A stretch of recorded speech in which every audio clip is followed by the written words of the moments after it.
Okay, so good evening, everyone. We are thrilled to have everybody on the line. We know that we have some viewers on Facebook, and we also have some viewers on YouTube. And so we're getting that streaming just finalized. And I'd like to welcome everyone to our session tonight. I have just a couple items to review our protocol for this evening and to be able to then begin our presentation. So sharing my screen coming up here, we have just a welcome slide to get us started. This is the Natural Health Learn and Share Meetup and Ministry of Downers Grove. This is our fourth year, and I want to say 3 months of doing this once each month. And we've been truly enlightened, and certainly many people have been able to share their stories here and help others. And tonight will be no different. These are informational presentations, and as such, we do not in any way prescribe or diagnose or even tell you exactly how to do things. We invite you to listen, to learn, and to be able to then do your own research. We are sponsored by the All Nations Fellowship, Seventh-day Adventist Church. We are, even in spite of that affiliation, we are very much focused on science and research and seek to make these very informational and enlightening for all of our listeners and viewers. The title tonight is More Health Benefits Than Expected Through Fasting. And what does the science really say? We've got also, if you have questions along the way, please place them in the chat window. We'd love to be able to hear your questions and take some time to get them answered. However, the purpose is to educate.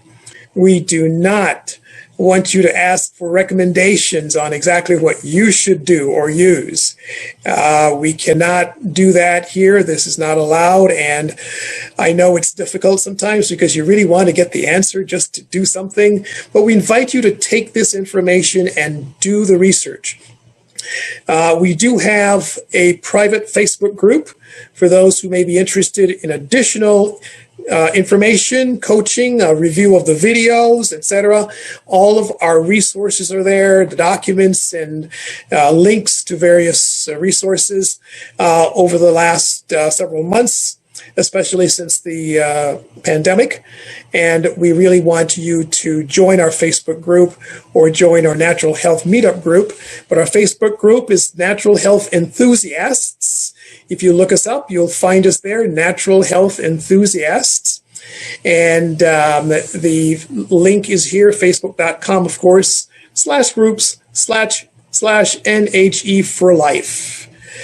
And one more item is our disclaimer. This is our official disclaimer. And basically, it's just saying there's no medical advice here. There's no treatment or diagnosis or any other information that is a recommendation for you. And what is also very interesting, as any one of us will know, results vary from person to person. So, and even the same person for different points in time. And so because of that, we are asking that you use this information judiciously and that you do not in any way interpret this to be advice. We're going to start with a word of prayer at this time. Pastor Jimmy Atkins is a pastor of our church, and he is going to have an opportunity here to just get us started with a word of prayer. So, Pastor Atkins, if you don't mind, sir. Sure. Let's have a quick word of prayer. Father in heaven, we thank you for the knowledge that you've given us, knowledge that comes from what you've created in nature, things that are there that you have given us to help us to heal physically. And Lord, we are just grateful for all that you do for us. We pray that you be with us now by way of your Holy Spirit. May he lead and guide us. Teach us, O Lord, new things is my prayer in Jesus Christ's name. Amen. Amen. Amen. Thank you very much for that. And so when I started my journey several years ago in natural health, this is going back, I want to say, almost a little over 40 years. I had a naturopath as my coach at the time, our family coach, and it was really a great opportunity for me to begin the process of learning. But I find over and over that you never stop learning this stuff, and there's always more to learn, and it's really exciting for us. So we have in our presence tonight Pastor Don Hall. He's done quite a bit of fasting research. He has his own personal case study, and he is just really excited about the results that he's gotten. And as we dive into this, we'd like to invite him to share. Let me bring him up here so we can see him. I'm going to actually stop sharing and then go from there. Let me get Sally in. And let's see, Pastor Don, I don't see you on. Are you here? I'm right here. Okay. Oh, there you are. Fantastic. Now I see where you are. So we're going to do this. And yes, that's perfect. Okay, so this is Pastor Don Hall, and he is going to be sharing his experiences with us. So Don, tell me a little bit about fasting and how did you get into this research and start to figure this out? It's been 2 years now since I got married, and as married men, most of us on the line know we get happy in the first year or two of marriage. Wife is taking care of you, cooking all the good food. And before you know it, eating all the good food my wife was cooking for me, before you know it, I found myself being the heaviest I've ever been. I left, when I came to this country, I came here probably 195. After going through undergrad, I was like 130. After going to grad school, I was able to still maintain about 145, 130 on a good day. And then when I got married, I found my way getting all the way up to 290 pounds. Wow. 290 pounds. And that was as late as February of this year. So here we are going into the shutdown of COVID. And with the shutdown come being at home, me and my wife was about to be at home, also working from home. So I looked at that, I was like, this is going to get real serious here because she's about to start cooking some good food again. And I may spiral out of control. Here I am at this point, I've never seen myself so heavy before. And I was beginning to get demotivated with myself. I was beginning to lose respect for myself. I almost felt as if people was judging me when they're seeing me why you let yourself go like this? People wouldn't understand. This is just what happened when you get married, I guess. I mean, just speaking from my experience. But I found myself during that COVID time trying to find a way out of this bubble, if you may, that I found myself in, not being able. I was going to the gym, I was exercising, but it just didn't seem like I was getting the results I was looking for. I mean, the scale wouldn't change. Yes, I may look a little bit toned, but that wasn't what I was going for. I wanted to get back to the weight I was before I came to these America. All right, so I went searching during that time. I think it was somewhere around February of this year. I went searching. And what I was really searching for was home workouts I could do at home that I didn't have to go to the gym because during that time, COVID shut down, couldn't go to the gym. Right. But lo and behold, as I started to look for home workouts, I saw where people were having drastic weight loss results with this thing called water fasting. I was like, huh? What is this? So I became curious and I went down a rabbit hole, literally, and I watched almost every video you could think of on YouTube about water fast. I read almost every blog article, every scholarly article. I've read them. I went down. I went, and before you know it, I got to the point where I had to convince my wife that this is something I wanted to do, because my wife, she's a nurse and she's so much into the health field. So I had to convince her. So I had to show her all the videos I've been watching, show her all the research I've been reading, and to the point where she allowed me to to do water fasting, because I have to say allowed, because if she had said no, I couldn't go forward with it. I'll do it to my body. Well, she was cooking all that good food. She was cooking all that good food, man. Right? Yeah. So she allowed me, and I think it was April 5th, I believe, when I did my first water fast. Okay. So it took me about a month of researching and making sure that, this thing is for me. And on April 5th was when I did my first water fast. Right. Fantastic. So let me ask you, because, fasting is a big topic. Mm-hmm. So besides water fasting, did you come across other types of fasting that were just as good or perhaps the same? Yeah, there's other forms of fasting. Fasting is basically abstaining from food for a particular amount of time. But the industry of fasting, I've created so many modules around it that, that work for different people. The first one you may come across is probably intermittent fasting, where you would fast for 16 hours and eat preferably 2 meals within an 8-hour period. And then you have a 24 where you fast for 20 hours and you eat within a 2-hour period. And you have what is called OMED. OMED is where you only eat 1 meal per day. So you try to consume all your calories within 1 meal. And then you have alternate day fasting, where you eat for 1 day and you fast for the other day.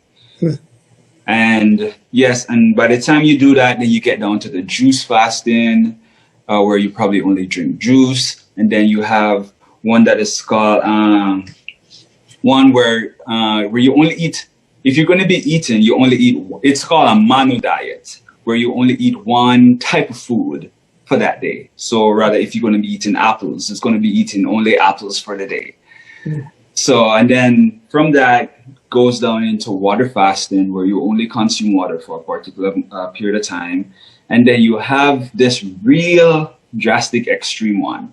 And this one is called dry fasting, where you don't eat anything at all. You don't drink no liquid at all. But that one, you have to do that one under observation, of course, and being passed by your doctor, of course, because that one can be very dangerous, especially for your kidneys. Yes. Wow. So many types of fasting, but pretty much the same overall purpose, right? And because I know that where we say a juice fast, for example, a green juice fast or an apple juice fast, and I have clients that are on that program right now. Mm-hmm. And so that's a kind of fasting. And the benefits that we find is that a lot of inflammation is removed from the body. Yeah, the whole idea behind fasting, as I mentioned before, so just restrict yourself from food for a particular period of time. And what really happens when you do that is you allow your body time to rest, for one, and you also give your body time not to have your insulin being going up every time you eat. And by allowing your insulin not to be raised every time you eat, that also acts as a cleansing agent in itself, because every time we eat and our insulin goes up, it's giving the body putting the body under more pressure to work. The body was designed to heal us rapidly, but the more time your body spend digesting food is the less time it has to repair the body.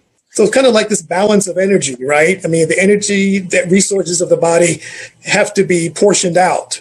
Yes. And so if consuming food and dealing with the toxins that are produced as a result of that digestive process, all of that takes up a tremendous amount of energy, It does. right? And It so does. refraining from food then allows those resources that would otherwise be used for digesting to be used for the cleaning and the cleansing and the regeneration of the body.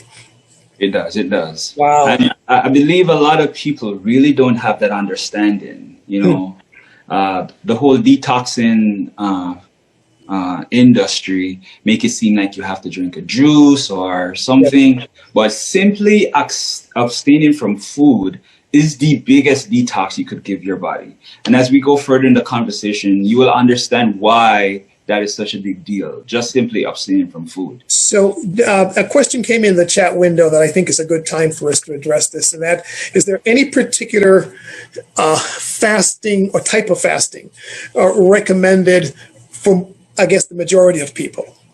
What would be one that would be a more general than a less rigorous type, but still fairly effective?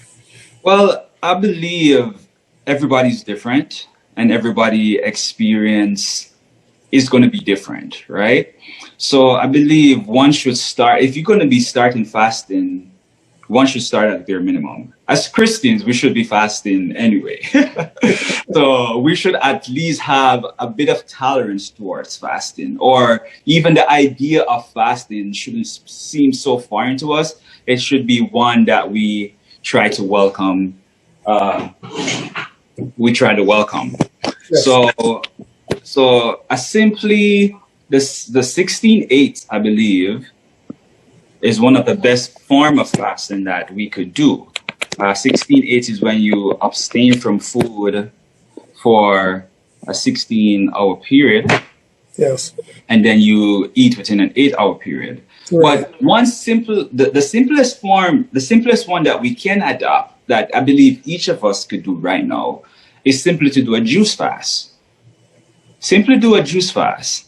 You would not imagine what benefit you would give your body if you simply do a juice fast, and rather preferably a juice fast with 80% green, possibly 90% green, and 10% fruits if you have to. And the only reason I say to put fruit into it is because some people probably, the greens may be a little bit too much to tolerate on your first, but once you build your tolerance up and the taste become, bearable, you could, butt that down. But 80-20 is a good rule to go with when you're doing your juicing.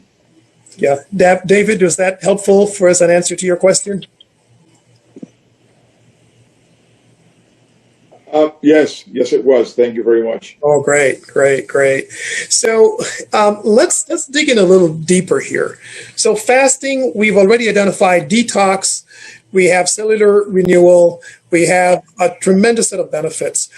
What surprised you when you started on this journey? I know you in fact, you've inspired me to even do that intermittent fasting thing. And it's just phenomenal. You can go so many hours without eating and not even feel hungry.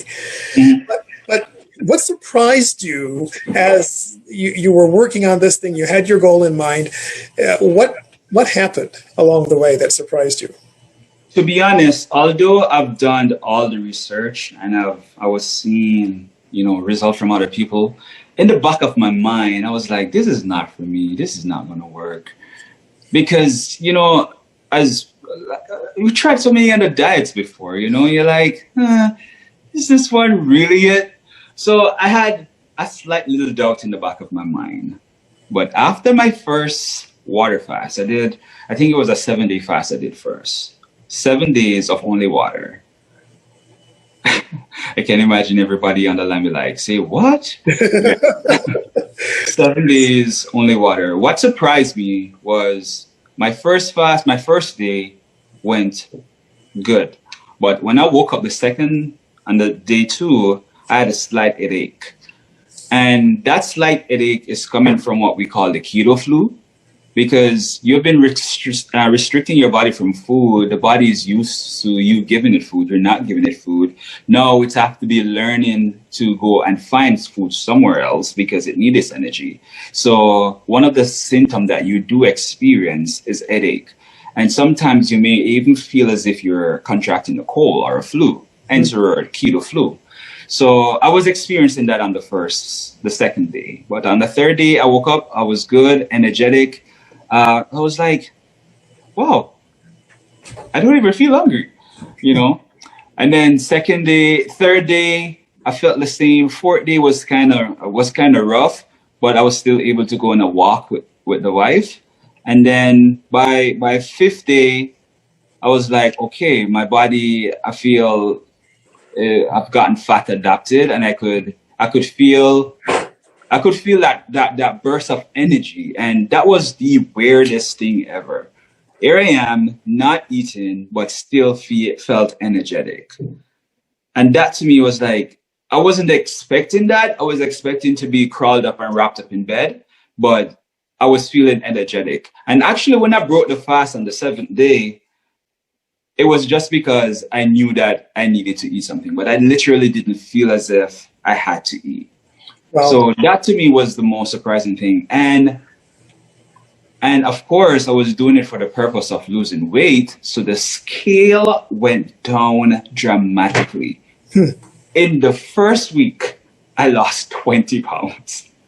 20 pounds. Yeah. I surprised my wife. She was like, I think you're losing weight too fast. But when I went back, that was the result other people were experiencing. Interesting. So I was like, okay, this thing seems to be working. So yeah. So that was, it was expected, but still yet surprising. Yeah, and you're a tennis player, right? I love tennis. I'm addicted to tennis. Yes. And so what happened with the fasting and your tennis experience? With the tennis experience, I should have said this from the beginning as well. In grad school, I developed this chronic back pain. Chronic back pain. When I moved to Chicago, I had to be going to the chiropractor at least 2 or 3 times a week just to help me to get some relief from the back pain. And it would really put a damper in me playing tennis. Every time I'd go on the court to play tennis, this pain would have me gone, like not being able to play after 5 minutes. It was just this stiff, crippling pain in my back. And when I went to the chiropractor, they were telling me that the disc between the vertebrae was wearing down, and hence the discs were rubbing against each other. Sure. So they were considering doing surgery in my back. Yes. So I did the fast. So the pain went away. So I haven't felt the pain since again. Wow. This tennis season, I play tennis at least 3 times per week, 2 hours every time I go out to play, no pain. Guys, I'm not even joking right now, but I sincerely believe after that first fast that it cured my back. And as we go through and as I research exactly the chemical reactions that were happening to my body while I fast, I understood why the pain went away. So let's talk a little bit about that, because I really would like to dig a little bit deeper, because obviously there's a timeline of impact over time, right? And so the first few hours, something's happening, and then, what is that? What did you uncover as part of the research for this timeline? So what I researched and what I understood was that after about 12 hours of fasting, from your last meal up to about 12 hours of fasting, you experience a very big jump in growth hormone, somewhere around 1,300% in jump in growth hormone.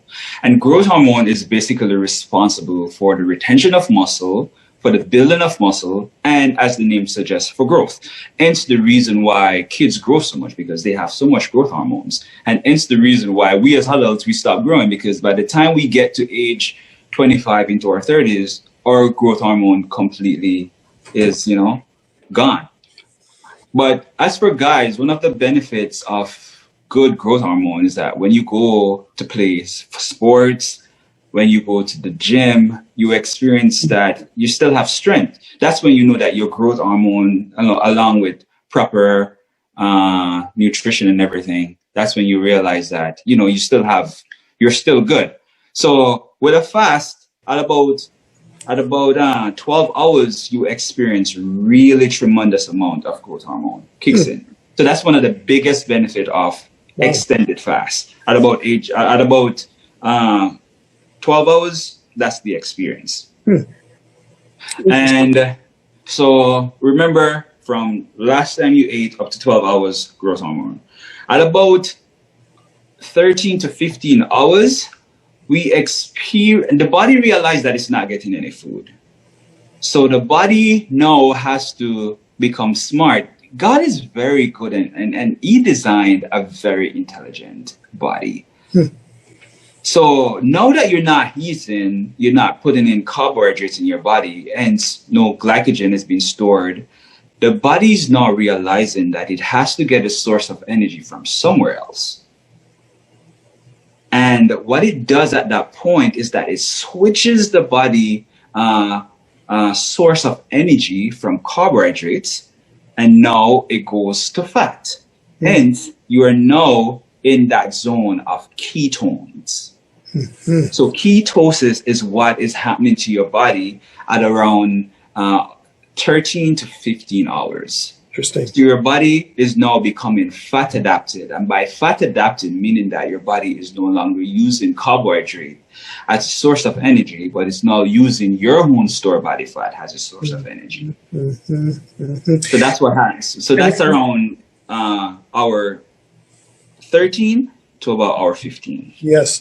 And what we know about the fat molecule is that it has approximately, 9 times the amount of energy as a carbohydrate molecule. Exactly. So hence the reason why you feel so energetic. That's right. Because this is a pure source of energy. It's not been backed by sugar or simple carbs or processed food. This is just pure energy that's been there. Wow. Amazing. So after 13 to 15 hours, because you said you did a 7-day fast. Yeah. So after 13 to 14 to 17 hours, then you go to about hour 17. And that's when the body starts to do some really cool stuff. Interesting. Have we ever heard of the term autophagy before? Well, you certainly mentioned that in our previous conversation, but that was, and I learned it back in graduate school many years ago, but not a popular word.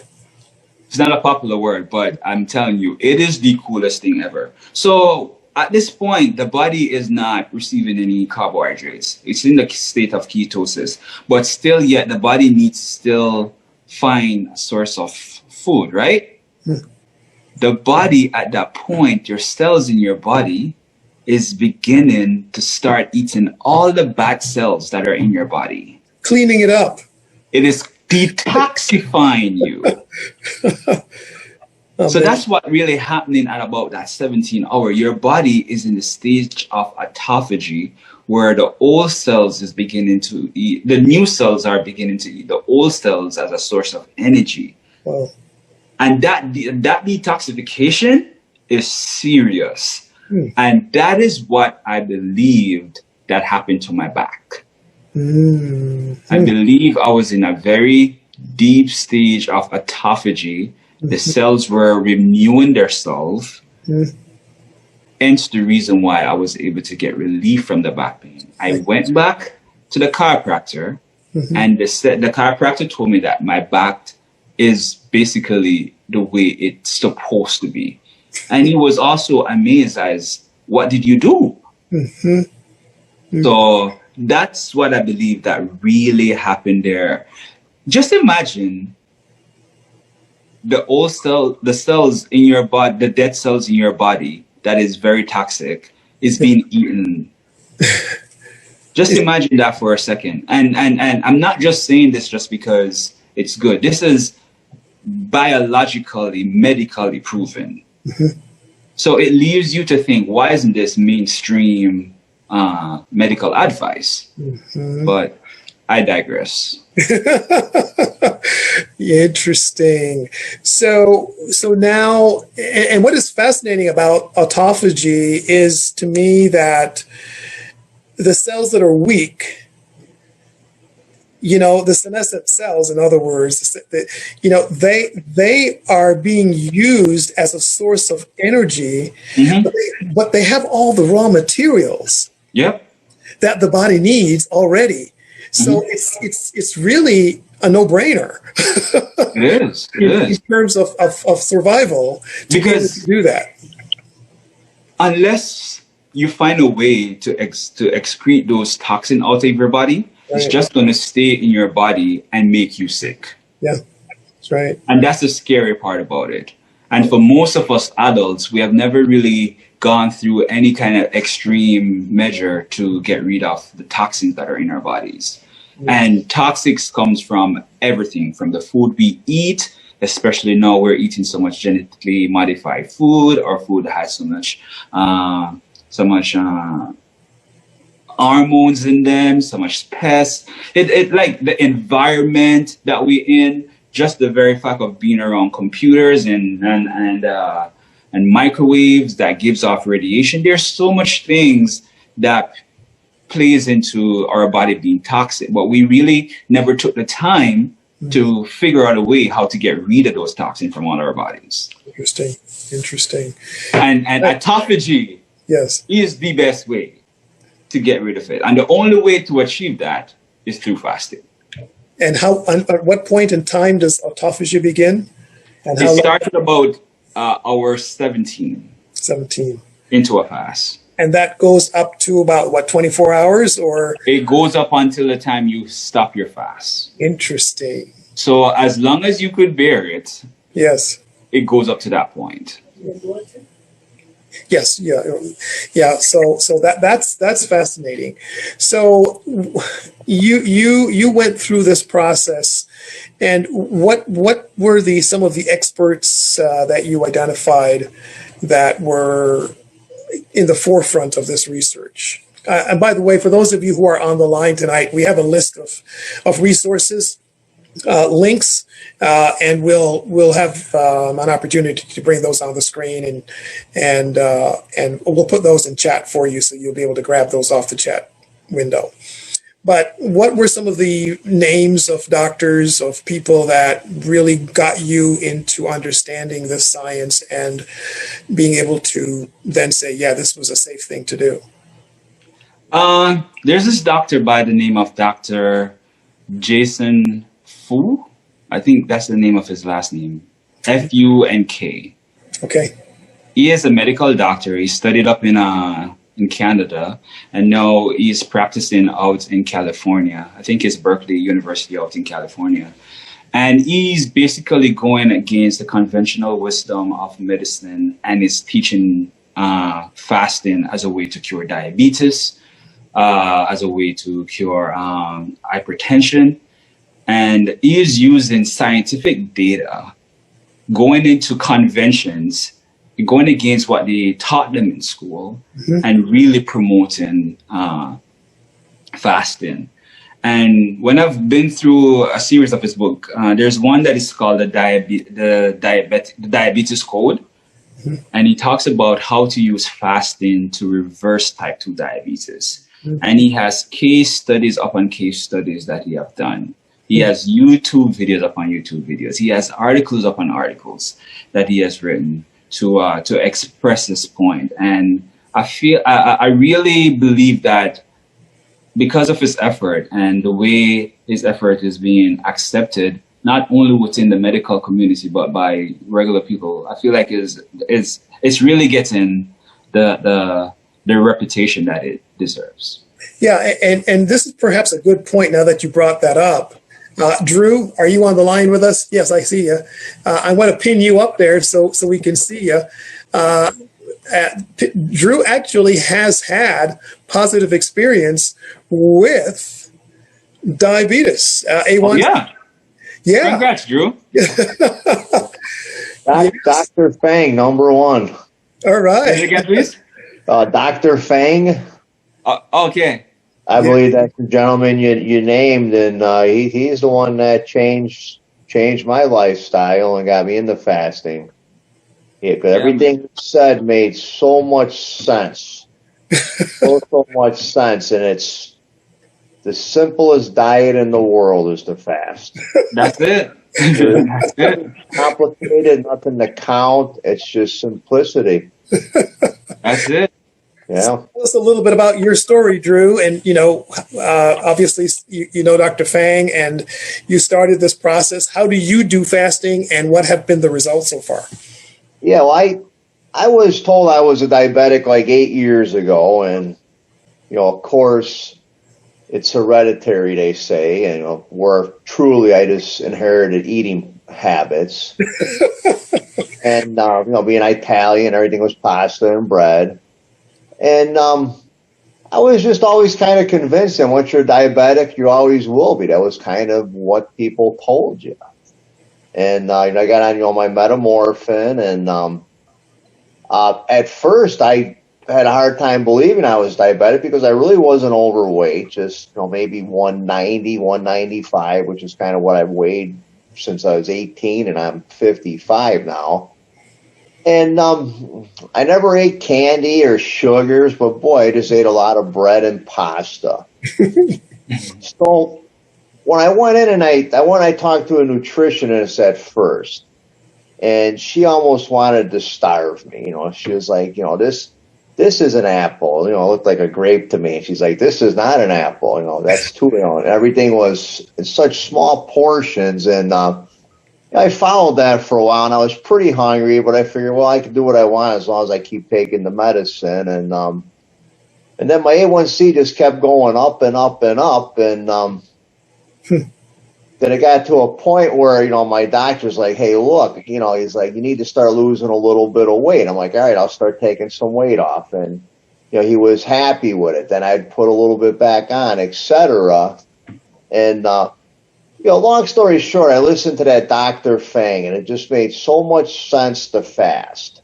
And what I do for myself is, and a question too for the Reverend or Pastor is that,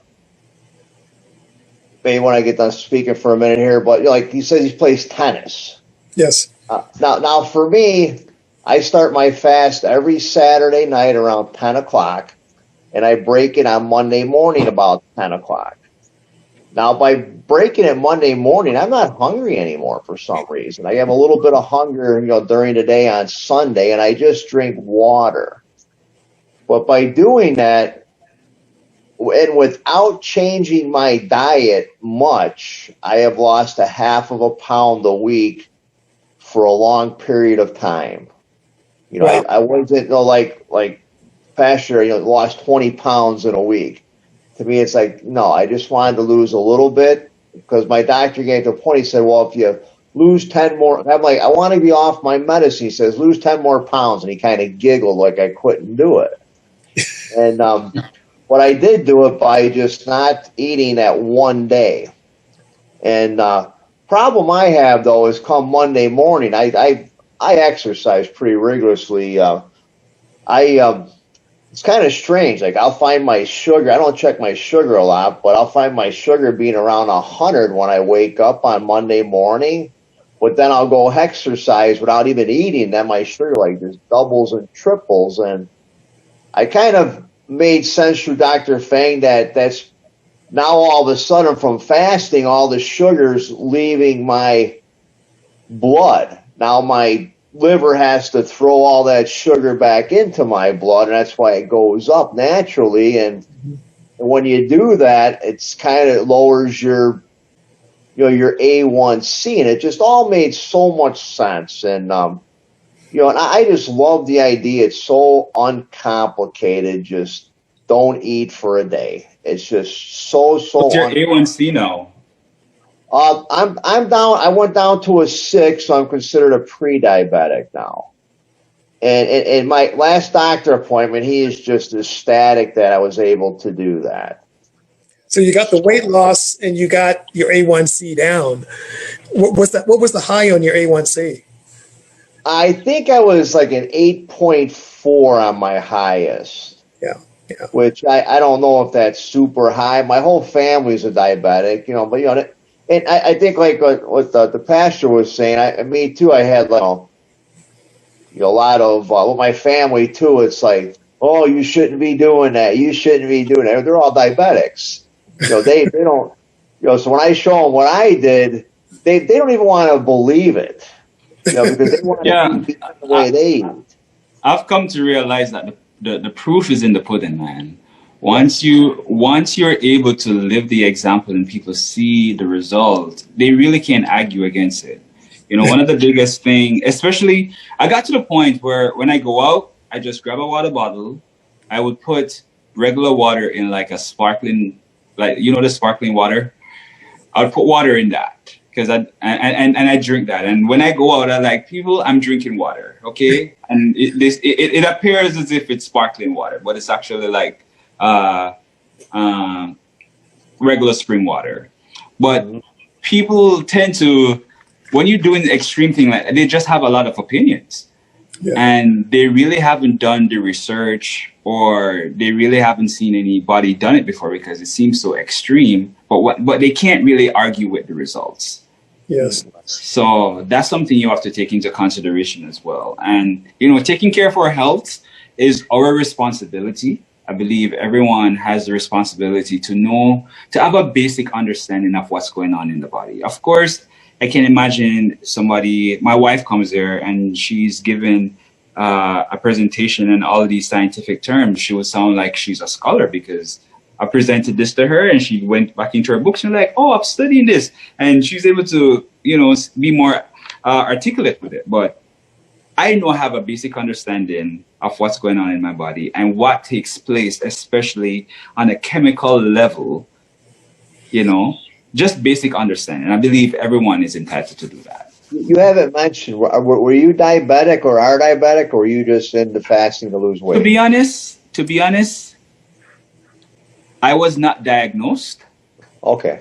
But I am almost sure that I was, at least pre-diabetic. Mm-hmm. The reason why I say that is because, in Jamaica, we have this thing, we call it niggeritis, but in America, we call it ethnic fatigue.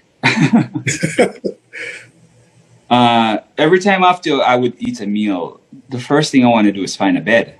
Mm-hmm. You get so tired. So that was signaling to me I had some level of insulin resistance right there, right? Mm-hmm. So I'm sure, and we all know that insulin resistance is one of the biggest causes of diabetes. Well, yeah. So me experiencing that, I was like, yes, that's an early sign, and I didn't want it to get no further than that. Yeah. One of the things with diabetes that back in August, Drew, I think you were with us that month when Dr. Thomas presented. Right. Joseph Thomas, he indicated regarding the endothelium in the blood vessels and the inflammation that is so easily acquired there with the standard American diet that it prevents the communication between the bloodstream and the cells that is supposed to feed in two directions. So you can't get rid of the toxins and you can't get the food into the cell that's necessary. And as a result of that, so many diseases are brought to bear, diabetes being one of the main ones. And so what I really like about this is that we're removing inflammation, we're getting rid of unhealthy cells. And Drew, you're right in that 24 to 40 hour window, right? Yeah. And so you're getting the benefit of the autophagy and that cellular renewal and replacement. And that's just fascinating. And you started this how long ago, Drew?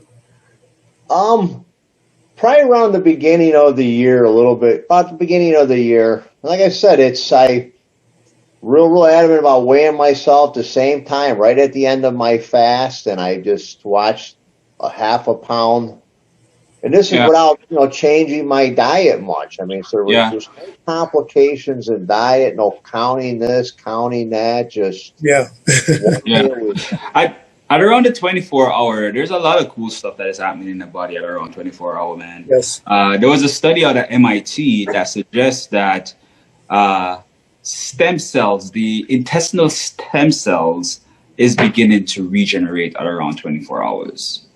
So we're talking about leaky gut, candida, any kind of digestive issue that you may have. It will start to beginning to regenerate itself at around 24 hours.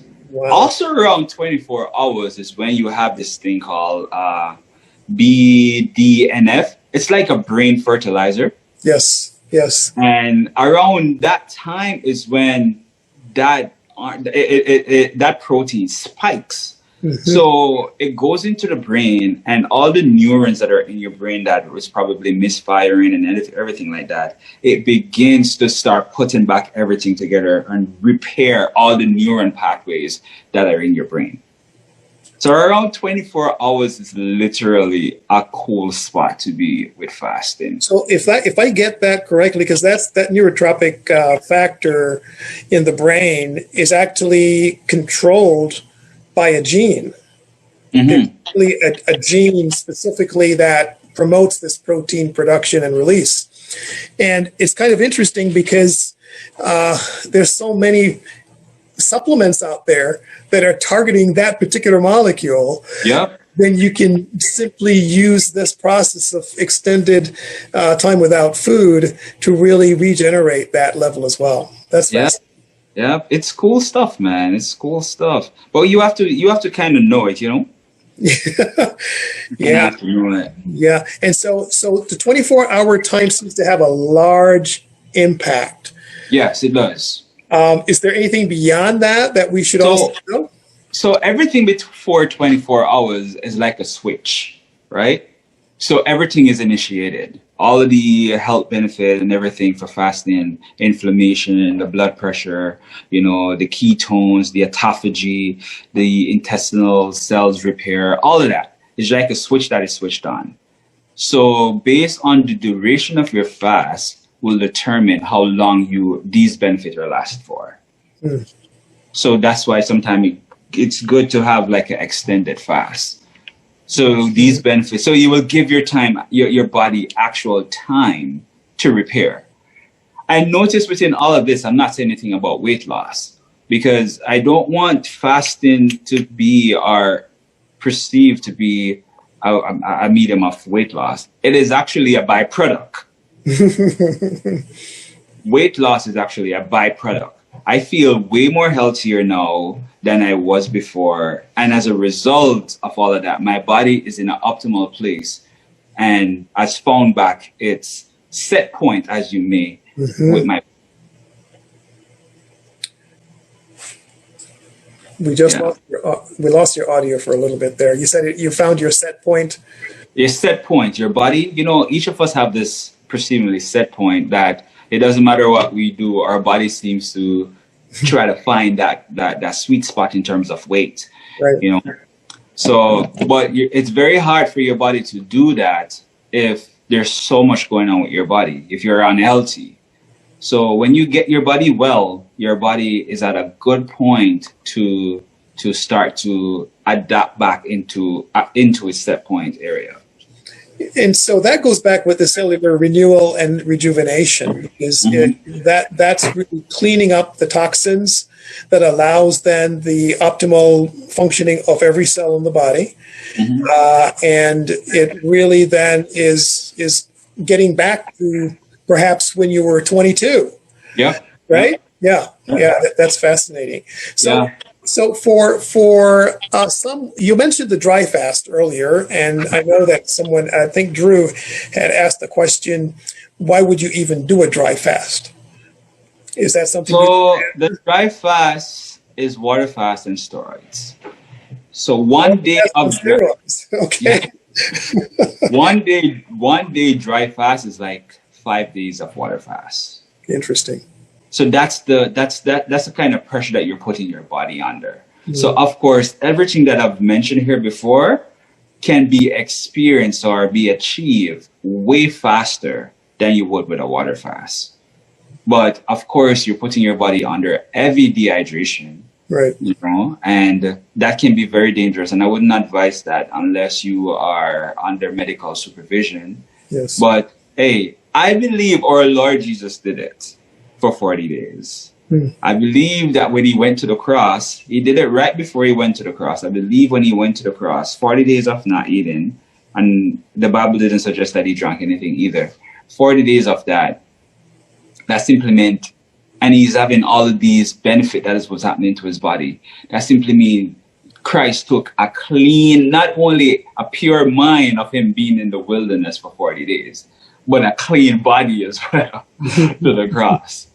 Wow. So I believe that's a very cool thing. After day 3 of fasting, Yes. also suggests, based on this Dr. Walter Lingo, his research suggests that your immune system is also boosted at max as well after 3 days. Interesting. So experience Jesus doing water fast for dry fast for an extended period of time. No wonder why when the devil came against him, it couldn't, come against him, because Jesus was experiencing DBNF. His brain was all connected. Of course, he's all divine already. Of course, we understand that. But the humanness of him was also very pure going to the cross because of the fasting that he took himself through before he went to the cross. Right. So with all the knowledge that you have, Don, how would you recommend to someone to start digging into fasting for themselves and to just be cautious and careful and to have a kind of an idea as to where to start and how to progress through that and to test for themselves what is appropriate? I'm going to assume everyone on the line is Christian. We are all Christians. And I don't know that. Say it again? I don't know that for sure. Yeah. We're not sure for sure. Yeah. But one of the things that really benefited me in my fasting experience, I am going to do this. I knew I was going to experience all of the physical benefit, but I also wanted to make sure I was experiencing spiritual benefits as well. So doing it also with the intention of abstaining from certain things while I fast, whether it be TV, social media, and actually paying more attention to spiritual matters. I made sure that while I fast, I had that kind of emphasis as a driver for me, or to help me, to power me through my fast. Yes. So it actually gave me a sense of purpose as I went through my fast. As you also, so that could be a motivating factor that not only helps you spiritually, but also helps you physically, because you're reaping all the spiritual and physical benefits. And as I mentioned before, you could simply start off with a juice fast. A juice fast is very healthy. You could go pick up a juicer at any of the grocery stores and just juice. It may appear a little bit expensive to do juicing. My wife tells me that I probably need an itemized item for the for juicing, but your body will thank you for it in the end.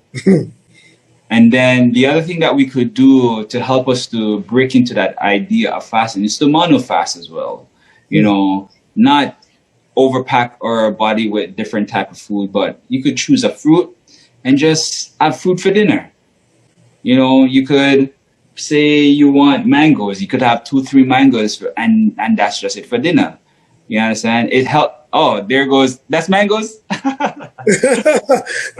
Drew is on it.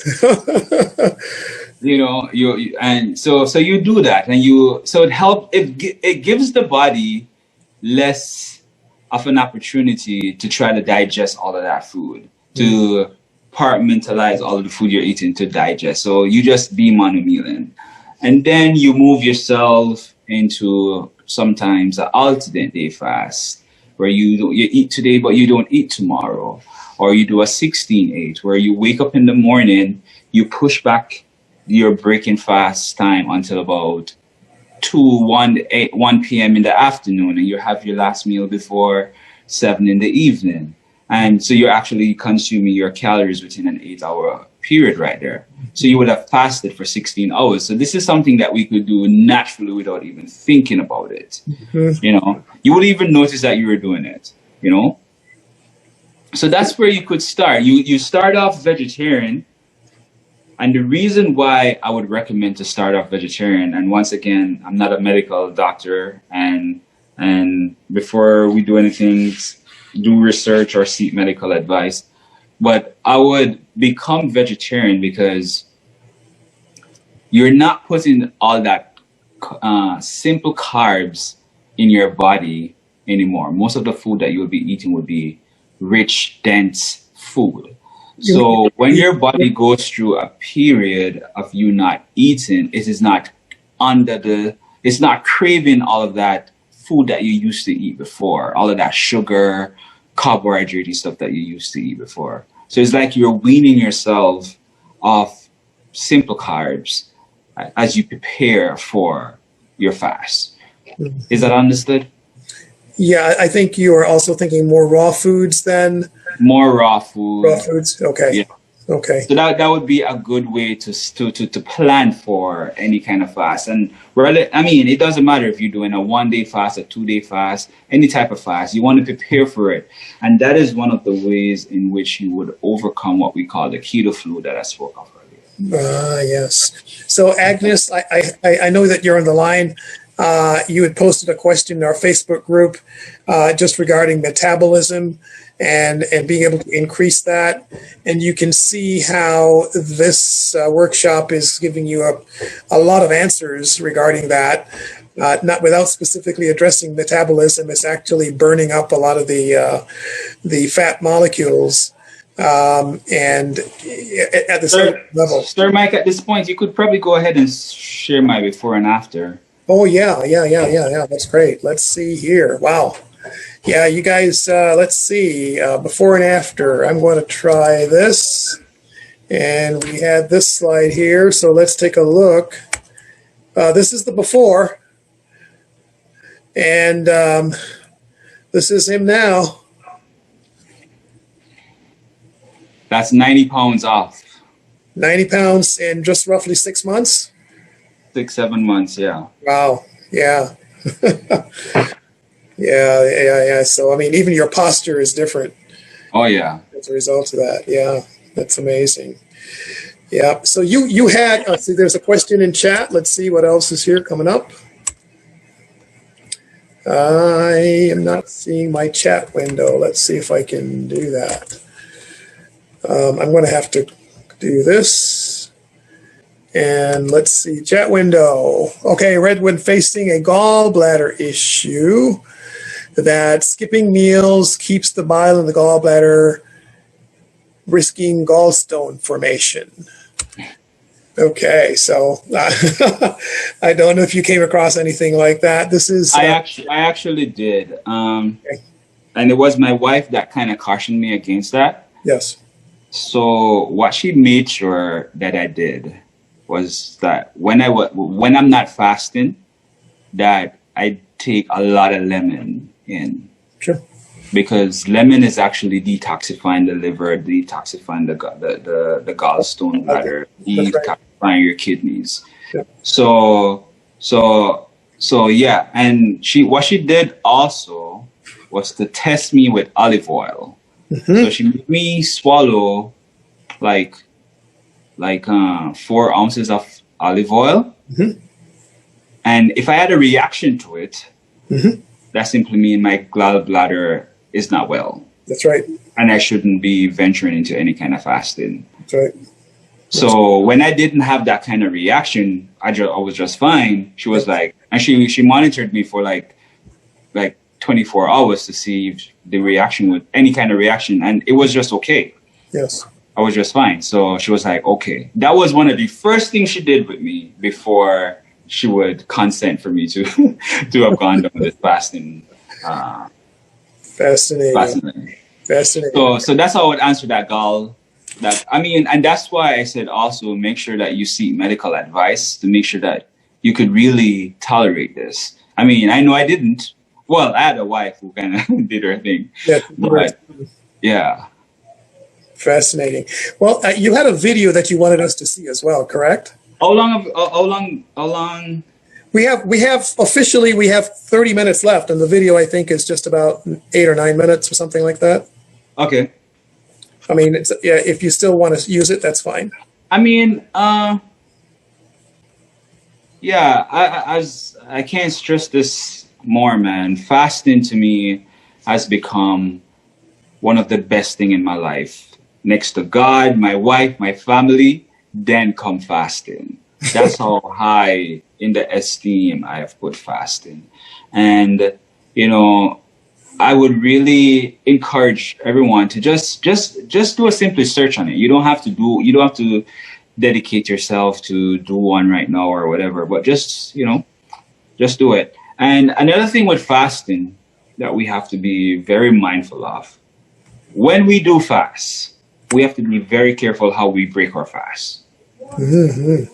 That is extremely important. I would not leave this conversation today without really allowing you guys to understand that breaking your fast is probably just as important as preparing for your fast and how you go through your fast. If you break your fast the wrong way, you could really mess yourself up. So the way I break my fast is that I juice, for example, my first 5-day, 7-day fast.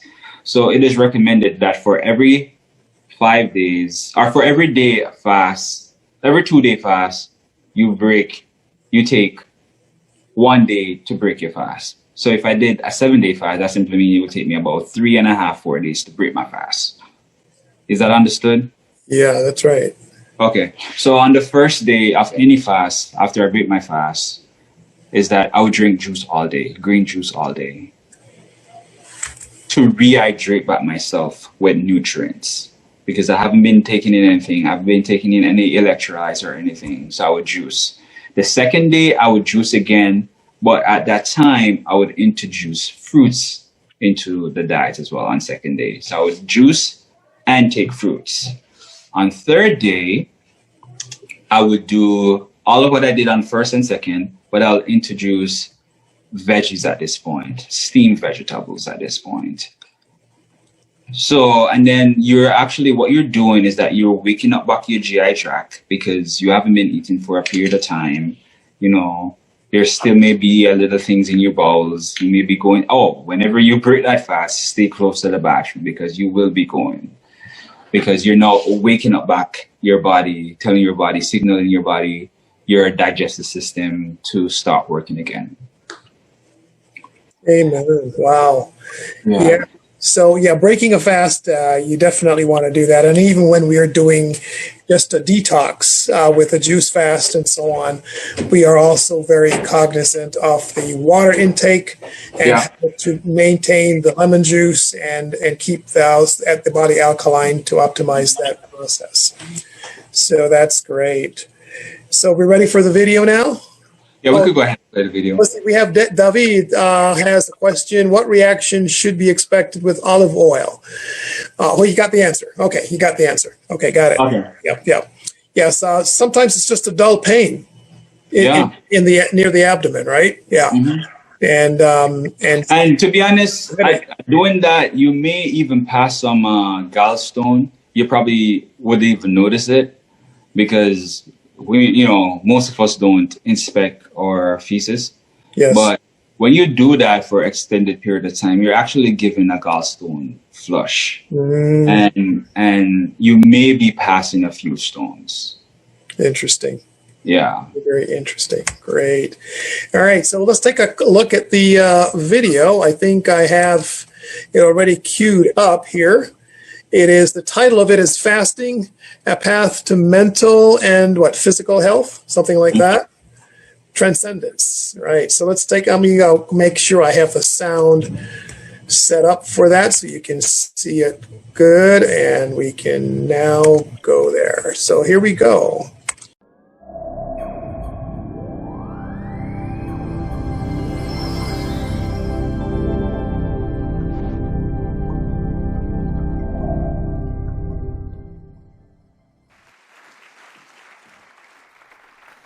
Hi, my name is Phil Sanderson, and I'm going to talk today about my philosophy on fasting. So, have you ever been stressed out about bad internet connectivity? We all have. You don't have to be embarrassed about having first world problems. The bottom line is, we live in a first world society. We've got plenty of running water, food, and a lot of first world luxuries. But what if we took away some of these first world luxuries? I think it'd be helpful, because the accumulation of our first world problems, plus the daily stresses that we go through, tend to clutter our minds and make it hard for us to advance as humans and reach our full potential. And how do we reach our full potential? Well, Maslow outlined these needs, the 5 hierarchy of needs in the 1940s, which need to be completed sequentially in order to achieve self-actualization, or our true potential. So the first level of needs is physiological. First, we need food, water, air, shelter, so forth. Then we need security, financial security, personal health security, and so forth. The next level is social. We need to show love and feel a sense of belonging in our community. And then we need a sense of self-esteem. We need to be respected by others to reach the top of the pyramid. So as you can see, we need to satisfy these physiological needs first, and also to survive. But what if we took away one of these physiological needs in order to give ourselves a perspective on the whole pyramid to reach the top? It's not realistic to take away water and air for that long of a period of time. And sure, we could sleep below the highway and go to work the next day, taking away shelter, but that's too hard. It's just not realistic. But we can take away food. And I think that fasting for an extended period of time can give us a perspective on what we need to self-actualize and be the best person that we can be. Now, fasting is not a new concept. It's been used for thousands of years among religions, right? Think about the Jews in Yom Kippur. They fast for atonement. Muslims do the same thing in Ramadan, also to show their devotion to Allah. And Buddhists fast as well for a sense of heightened enlightenment. Fasting has also been used for political protests. Think of Gandhi. And more recently, it's been used for medical purposes to help treat cancer and Alzheimer's and other types of illnesses. So, from religions to medical purposes, fasting has been used to reach a heightened state of appreciation.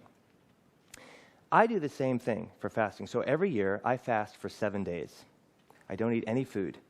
I go through a master cleanse. And the master cleanse has been around for 75 years. It's a recipe which consists of water, lemon juice, cayenne pepper, and maple syrup. I drink as much of it as I can, and I get about 600 calories a day. And also, as the name suggests, it's got cleansing purposes.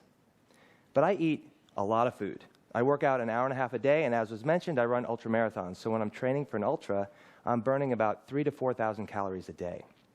So not eating for a week is really, really hard. But I do it for 3 main reasons. One, for the sense of accomplishment. Finishing an ultramarathon is like finishing a race. I also hit the reset button on all my bad eating habits. We all have them. It puts it all in perspective. And finally, I reach a heightened state of mental and physical acuteness and awareness. Now, to be able to do this, I set myself up for success. So I make sure I'm not traveling for the week. You really can't travel with liquids, and it's too hard. You have to have these around you at all times. I also reduce my physical exertion to about 20 minutes of cardio a day. Then I start on a Monday so that I finish on a Saturday and a Sunday, because you're not 100% there on the last few days, to be honest. And I'm a venture capitalist, as was mentioned, and I don't want to be making bad business decisions with other people's money. Also, I try to avoid packing my schedule with business breakfast, lunches, and dinners. It's hard to avoid, but I try that. What's really important, I make sure I can phone a friend. I do it with a friend so that we can rely on each other during the hard times and the tough periods. And then finally, I make as much of the solution as I can in advance, so there's no excuse for not drinking. So then I start my fast. Day 1 is clearly the hardest. And many of us have fasted in the past. You know what it feels like. During breakfast, lunch, and dinner, you have huge hunger pains. And your body's saying, feed me, I'm hungry. And it hurts. But by day 2, I'm hitting my stride. I feel really good. I've been drinking throughout the day, and I have a very strong sense of my body and what it needs and my metabolism. This is intensely felt when I go to bed on the second night. I lie down to go to sleep, and I can literally feel my metabolism settling down into my body, and I'm at peace. It's the best sleep I have all year. On the third day in the morning, when I wake up, I'm not hungry at all. I take a shower, I get dressed, I brush my teeth, and all of a sudden, I can feel a switch go off my body out of nowhere, and it says, I need fuel, I need calories, and then I start to drink. I know exactly what my body needs and when. Speaking of bodily functions, I go to the bathroom all day. You can't avoid it. I'm drinking 2 to 3 gallons a day. But one time during the fast, I'll go number 2. And that's when all the junk that sits in my intestines gets flushed out of my body. And that's part of the cleanse. On day 4 and 5, I have some rough parts. It gets really, really hard. When I don't drink enough in advance, I bonk, which is an athletic term for just getting lightheaded and low sugar. And at those points, I just need to recover and start drinking. I get headaches. And the back of my throat is killing me because of the acidity of the lemon juice. That's why I swap in some lime juice, which is less acidic.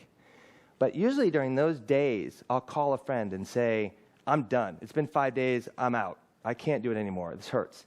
And my friend tells me what I already know and what I need to hear, which is keep going. You can do this. You'll be happy that you did, which is really helpful.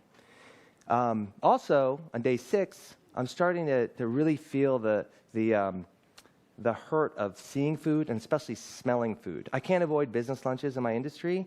I'll go to a fancy restaurant. Someone will be eating chicken cordon bleu and lobster salad, and I'll be there with my Nalgene bottle of yellow and brown solution and just drinking away, and people are laughing at me.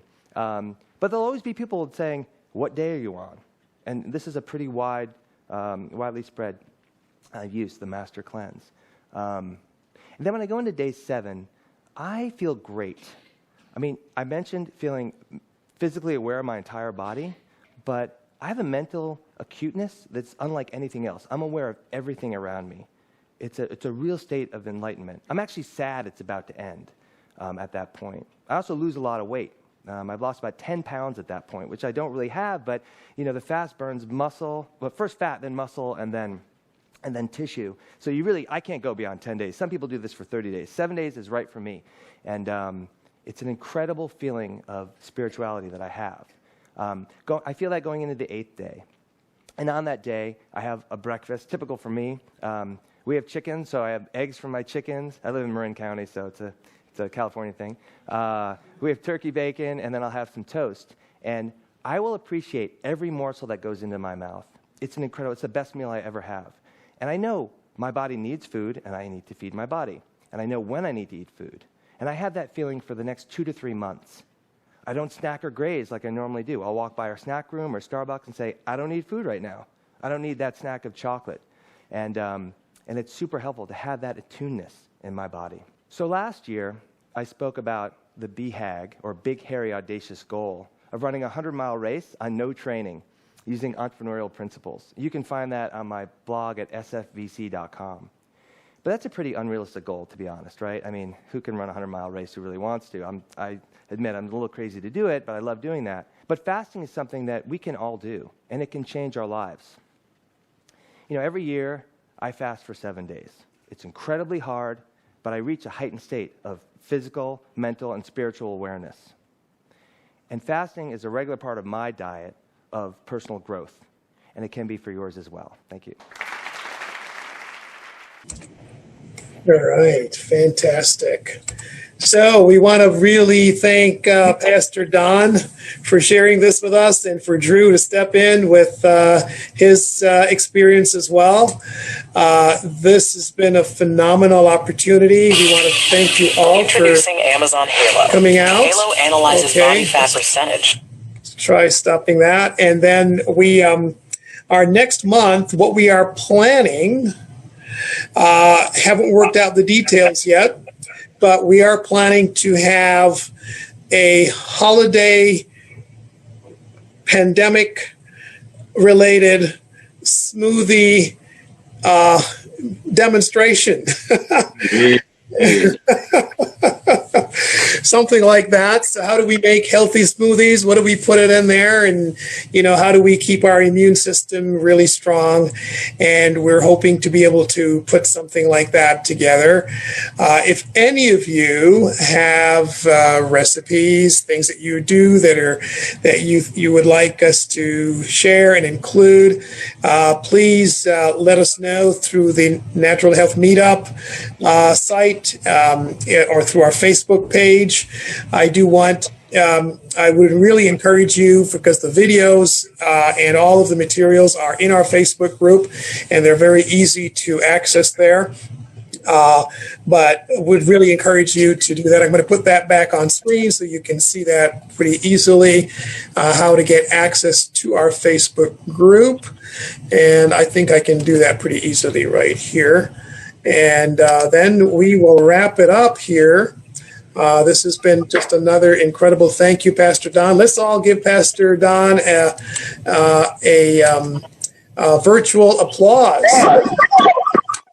Yeah. Thank you.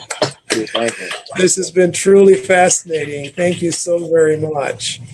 We want to wrap it up tonight. Any questions that remaining before we I think we got a lot of the questions answered along the way, but if there's any questions. Yes, go ahead. Question, in that video, I don't know if I misunderstood him, but he broke his fast with bacon and eggs. So there's a protocol. That's what I do. Out there. and the point of the video is that you could just do fasting. But there's people out there that break their fast with a high protein, higher fat content meal. And the reason why they do that is to not really eat a lot of carbohydrates, and to keep their body in the state of ketosis while they break their fast.